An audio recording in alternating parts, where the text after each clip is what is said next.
जय Hind guys. Now start और next video lecture. अपनी कड़ी को आगे बढ़ाते हैं। आते हैं एक इम्पोर्टेंट क्वेश्चंस को हमने यहाँ पिकअप किया हुआ है। ये जो हम लोगों का क्वेश्चंस है गेट 2024 का एक क्वेश्चंस है। कॉम्प्लेक्स वेरिएबल का क्वेश्चन है। देखते हैं क्वेश्चंस के पीछे हमारी लॉजिक और कंसेप्ट क्या है। क्या इसमें लॉजिक छुपी हुई है, क्या कंसेप्ट है, कैसे हम लोग क्वेश्चंस को जो है इसको समझेंगे, लगाएंगे। ऐसा क्वेश्चंस बड़ा इंपॉर्टेंट है। गेट पर भी नेट में भी इस बार क्वेश्चंस पूछा हुआ था। बड़ा इस क्वेश्चंस पे, इस टाइप क्वेश्चंस पे बड़ा बवाल भी मचा था। तो चलते हैं, स्टार्ट करते हैं। क्वेश्चंस क्या है, अच्छा क्वेश्चंस है गेट का। और एक बात और, अगर अभी तक आपने चैनल्स को हमारे सब्सक्राइब नहीं किया है तो प्लीज इसको सब्सक्राइब करिए और ज्यादा से ज्यादा शेयर करिए। अब हम कंप्लीट सॉल्यूशंस इसका बनाएंगे, हमने वादा भी किया था। जैसी चीजें आ जाएंगी धीरे धीरे हम पूरा इसका कंप्लीट सॉल्यूशंस आपको प्रोवाइड करेंगे। चलते हैं, देखते हैं, पहले क्वेश्चंस की टेक्निकलिटी समझते हैं। कह रहा है कि let H is equal to H, एक सेट है आपके पास। कैसा? कॉम्प्लेक्स नंबर का कलेक्शन है जहां imaginary of Z greater than zero. इसका मतलब ये है कि ये जो बात कर रहा है imaginary of Z greater than zero, meaning Y greater than zero, upper half plane की बात कर रहा है ना। ये बड़ा फेमस चीज है। This is the your upper half plane. और डी जो सेट है वो हमारी सर्किल है, सॉरी, एक यूनिट डिस्क है। ये हमारा यूनिट डिस्क है, अंदर की बात है पूरी। ये हमारा डी है, mod of Z less than one है। और यहाँ वाई ग्रेटर देन जीरो, यानी उसको imaginary of z is equal to zero. Then कह रहा है कि supremum of F dash zero, mod of F dash zero such that, यहाँ आगे लिखा हुआ है f is an analytic functions from D to H. D to H मतलब यहाँ एक एनालिटिक फंक्शंस के बारे में बात करनी है। यहाँ से यहाँ एनालिटिक फंक्शंस बहुत सारे हमारे एग्जिस्ट करते हैं। जब हम लोग मोबियस ट्रांसफॉर्मेशंस पढ़ते हैं तो उसमें बहुत सारे जो a z plus b upon c z plus d, ये जो हमारा एफ ऑफ जेड जो मोबियस ट्रांसफॉर्मेशन है, जहाँ a d minus b c not is equal to zero, बहुत सारे हमने कंडीशंस पढ़े हैं, निकाले भी हैं। लेकिन यहाँ questions f such that H to D नहीं दिया हुआ है। यहाँ दिया है f such that D to H, एक हमारा एनालिटिक फंक्शंस दिया हुआ है। तो चलिए कोई बात नहीं है। अगर यहाँ से यहाँ तक एनालिटिक फंक्शन एग्जिस्ट करता है तो हमें पता है मोबियस जो ट्रांसफॉर्मेशन होता है उसमें एफ इनवर्स भी एग्जिस्ट करता है। तो उसको हम लोग इजिली टैकल कर सकते हैं, निकाल सकते हैं। वो हम लोगों का क्वेश्चंस में क्या आता है, ये होता है f of z is equal to i minus Z upon, बड़ा फेमस है, इसको याद रखिए, आई प्लस जेड। ये एनालिटिक फंक्शन है जिसको ये अपर हाफ प्लेन को डिस्क पे मैप करता है। Always keep in mind this fact, बड़ा फेमस है ये। लेकिन मुझे तो ये चाहिए, यानी हमें इसके इनवर्स के बारे में बात करनी है, F inverse I minus Z upon i plus Z. चलिए अब हम निकाल लेते हैं। इनवर्स कैसे निकालेंगे, देखिए। सबसे आसान चीज है कि लेट कर लीजिए i minus Z upon i plus z is equal to omega. अब यहाँ हो जाएगा, अगर हम इसको सॉल्व करें तो I minus Z is equal to I omega plus Z omega.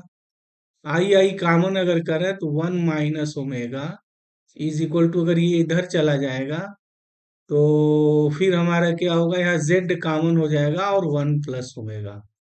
तो जेड इज इक्वल टू जो वैल्यू आएगी आई one minus omega upon one plus omega. Okay, हम अगर इसको ओमेगा अगर मान लिए हैं तो क्या आ गया, f inverse omega is equal to i one minus omega upon one plus omega.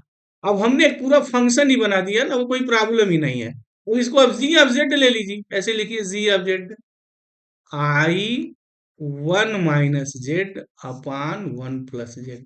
ये कैसा फंक्शन है भाई, इसको आप ध्यान रख लीजिए, नोट भी बना लीजिए इसे। जो लोग इस वीडियो लेक्चर्स को बहुत सीरियसली वॉच कर रहे हैं इसको नोट करिए। अगेन इस पे क्वेश्चंस बहुत सारे बनेंगे, बना ही देखिए। इसके पहले नेट के में जस्ट इसके पहले क्वेश्चन इस पे पूछा गया है। बवाल भी मचा था इस क्वेश्चन को लेकर के। अब क्या हो गया? अब यहाँ देखिए, ये जो फंक्शन आपका है क्या है ये फंक्शन है, ये यूनिट डिस्क को कहाँ पे मैप करता है? अपर हाफ प्लेन में। ये ये हमने जो जी निकाला, ठीक है, हो गया। लेकिन यहाँ कहाँ है? यह फिर एनालिटिक फंक्शंस है ऑलरेडी। अच्छा, यहाँ mod of Z less than one दिया तो ठीक बात है, जेड माइनस वन मिलेगा भी नहीं, माइनस वन तो बाउंड्री पे है, यहाँ लाई करेगा नहीं तो कोई प्रॉब्लम की बात है ही नहीं। यह फिर जेनरेटिव फंक्शन है फ्रॉम डी टू एच। अच्छा, मैं आन टू की बात नहीं कहा है, तो ऐसा तो कुछ बोला नहीं है, बस ये कहा है कि एक फंक्शन है, एनालिटिक है। और यहाँ लिखा है कि f of zero is equal to i by two. तब यहाँ देखिए, जी की जगह जीरो लिखिए, क्या आएगा? ये जीरो, यहाँ आई है, टू चाहिए तो फिर क्या करेंगे? कंसीडर कर लें हम एफ ऑफ जेड फंक्शन कैसा कि इसके लिखने पर आई बाई टू आए, तो आई हो गया वन माइनस जेड हो गया upon two, one plus Z हो गया। ओके, क्लियर हो गया। यानी ये जो क्वेश्चंस बना है ना, इस फंक्शंस के लिए बना है, इस फंक्शंस को ध्यान में रखते हुए क्वेश्चंस को बनाया गया है। अब इसको पूरा डिटेल्स में आप नोट कर लें। तब तक मैं इनको थोड़ा डिलीट कर दूं। समझ में आ गया कैसा फंक्शन है ये? F of z is equal to this. मतलब अब क्या करना है? एफ डैश जीरो निकालना है, सुप्रीमम निकालना है। अब यहाँ एक बात भी नहीं समझ में आई, ये ऐसा देखिए कि एक क्वेश्चन को थोड़ा हम ऐसे भी लिख सकते थे, पता नहीं ऐसा क्यों लैंग्वेज को यूज किया गया है। Supremum of F dash zero, साहब एफ डैश जीरो तो यूनिक वैल्यू होगी, तो वहां सुप्रीमम और इन्फीमम की बात क्या है? हाँ, आप बताइए व्हाट इज द। हाँ, लेकिन ऐसे यहाँ लिखने का मतलब ये है कि बहुत सारे फंक्शंस हमारे हो सकता है एग्जिस्ट करते हो जो इस कंडीशंस को सेटिस्फाई करते हो तमाम, और वहाँ एफ डैश जीरो की मुझे सुप्रीमम की बात करनी है। चलिए कोई बात नहीं, हम आ जाते हैं। एफ डैश जेड निकालिए, क्या होगा? ये फंक्शन देख लीजिए, कंडीशन सेटिस्फाई करता है। एफ ऑफ जेड जो है वो एनालिटिक भी है, और एफ ऑफ जो जीरो की वैल्यू, अगर मैं यहाँ जेड जीरो लिखूं तो आयोटा बाई टू भी है। अब एफ डैश जेड निकाल लीजिए, आखिर फंक्शन एनालिटिक है अपने डोमेन में, तो डिफरेंशियबिलिटी तो होनी है। ये हो गया two, one plus z, to हमारा क्वेश्चन है ये, तो कुछ टाइम थोड़ा बहुत लग सकता है। और इसको डिफरेंशिएट करेंगे तो माइनस आयोटा, ये हो गया minus iota one minus z into two, one plus z को डिफरेंशिएट करेंगे तो टू आएगा अपान वाट, इसका होल स्क्वायर। तो होल स्क्वायर करेंगे तो क्या आएगा? What is the whole square? ये हो गया हमारा फोर, वन प्लस जेड का whole square. F dash zero की मुझे तलाश करनी है, ये हो गया यहाँ माइनस टू आयोटा, और यहाँ जेड जीरो लिखेंगे तो minus two iota upon Z zero लिखने पे फोर आएगा, माइनस आयोटा आ गया आपका। यानी एफ डैश जीरो की वैल्यू जो हो गई हमारी माइनस आयोटा आ गई। तो mod of F dash zero is what? Mod of F dash zero is equal to mod of minus iota, and this is the one. तो इसका जो ऑप्शन है C is the right one. इस question के पीछे जो logic और concept रही है आपको समझ में आ गया होगा, मुझे उम्मीद है। इसके बाद भी अगर आपको कोई प्रॉब्लम है तो कमेंट बॉक्स में जाएं, आप कमेंट करें, हम स्वागत करते हैं उसका, उसका जवाब देंगे। तो थैंक यू गाइस।